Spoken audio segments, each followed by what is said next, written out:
talk about this book, I want to share two things about myself that I think are pretty relevant to the topic. So, for one, I don't drive. Like, I have a license, but I don't have a car because I work from home, fully remote. And I just got sick of paying for car maintenance on a car that, like, I used it, but not like on a daily basis. It was like 3, 4 years ago that I just sold it and moved on with my life. And the second one is that I am an avid cyclist. So I cycle at least 4 times a week for exercise, about like an hour, hour and a half, maybe two, if I feel healthy and in good shape.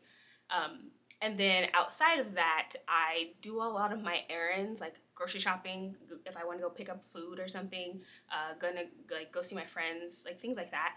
I also will bike there if it makes sense. And I also just like bike around the city for leisure, just for fun, because it's very, I just like it. So with those two things in mind, as you can imagine, I have had some pretty like unfortunate run-ins with cars. Luckily, nothing. I've never been hit by a car, and I haven't sustained any like major biking injuries that were like not my fault. But like still, like even then, like when I did get injured, like it was fine. Like I recovered in a few weeks. Because I don't drive, I do take public transportation when I don't want to bike. Over the course of the time of me like doing all of that, I started to think a lot more about like access to public transportation and how much I just don't really like love cars. Like I, of course, it's like a good option, and for a lot of people, like that is just the option that makes the most sense because of how a lot of the places that we live are built in the country. Like I live in Texas, and when you live in Texas, there's a lot of places where they're just simply inaccessible to buses.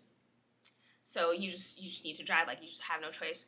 And so because of all that, like I think a lot about public transportation and like what would the world look like if that was not our like predominant primary form of transportation? Like what could it look like if we had more options?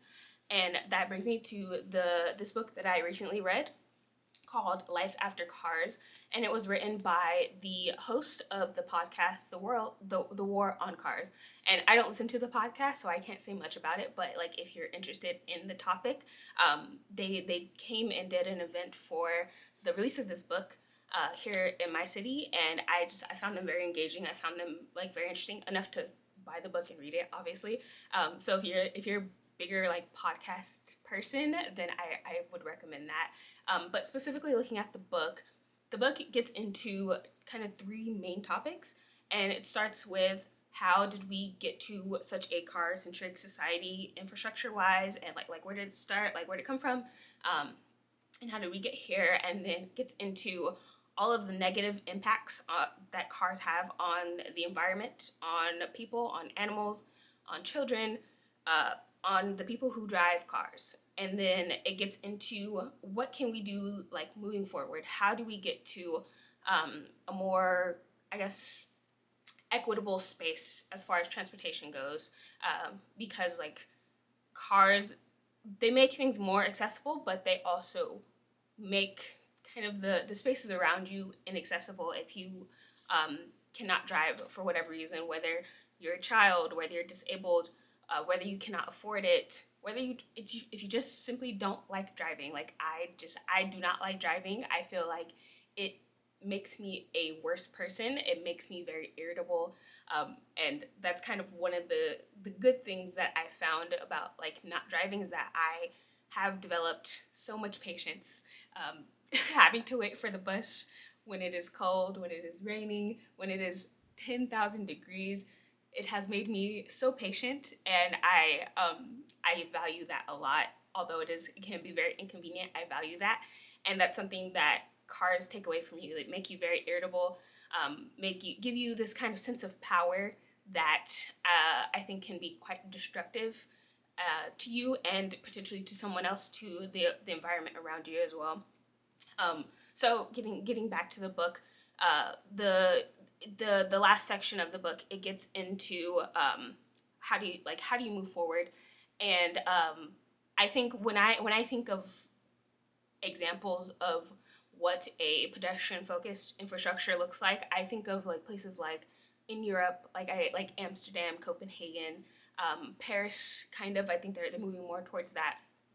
But there are also things that we can do in this country, here and now. And there's a really cool example in the book about Emeryville, California. It's a very small community, but the mayor was someone who was determined to uh, improve bike infrastructure and improve the like non-car infrastructure, however he could. And I found that aspect of it very hopeful. And there's also things like the like bike buses has it's becoming a thing where you have a group of adults facilitating, where you have like you they're on the specific route, where kids like who are along the route, they will instead of taking the bus or getting driven, they would just join on their bike to go to school. And that's something that's popping up around that I found very cool. And it's something that's happening in communities where infrastructure does not have to change. I don't remember the exact place it was, but I believe it was in Europe, where it was basically not necessarily changing infrastructure, but just changing the habits of the people by changing signage and repainting lines and just saying just specifically like you cannot drive here, and having them rerouted to basically have them drive around the city, and into like certain areas, instead of being able to have them like driving in and out and in and out and all over. It more so rerouted people to go around. I don't remember the exact place it was. It's in the book. So if you would like to learn more about that, read it in the book. But I found that also very interesting, because I think that is a good way to think about it. And I say this as somebody who does not work in government, who does not know anything professionally about urban planning, that like I think working with the existing infrastructure and trying to find a way to like make that work, that makes far more sense than saying that like, oh, we need to burn it all to the ground and redo everything, because that is simply that's it's so easy to say, well, no, obviously we can't do that. But as I said, like this is all to say that like there are so many ways that this idea of our car centric society, there's so many ways that it's being redirected. And I think it starts with the people. It starts with the people who drive the cars. It starts with us saying that like we deserve safer communities.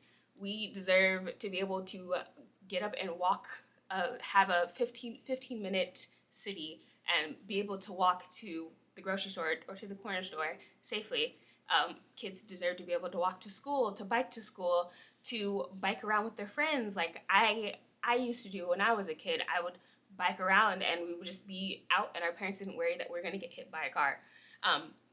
So I think that's kind of where it starts, is that like we need to just think that like, sure, our communities are inaccessible by anything besides cars, but like thinking about why does that happen? Why are we accepting that? Why are we not pushing for more, pushing for better? And I can say this as somebody who does not drive, that like the other options are not like they seem scary, they seem confusing when you don't take the train, you don't take the bus, and don't really know how that system works. And it's easy to say like that's like things like that are dangerous and it's difficult and all that. And parts of that, yes, it's true, but I think it's worthwhile to reconsider driving everywhere and reconsider the safety and the I guess the practicality of driving. So that's all to say. If you're interested at all in like thinking more about cars and why we drive them and why our cities are built the way they are, this gives you a very good like kind of overview of a lot of different things to consider. It doesn't really get into like the nitty gritty of like urban planning and anything like that, but it gives you like a good overview, which I think for most of us, that's the most relevant way to look at the topic. So yeah, Life After Cars, read it.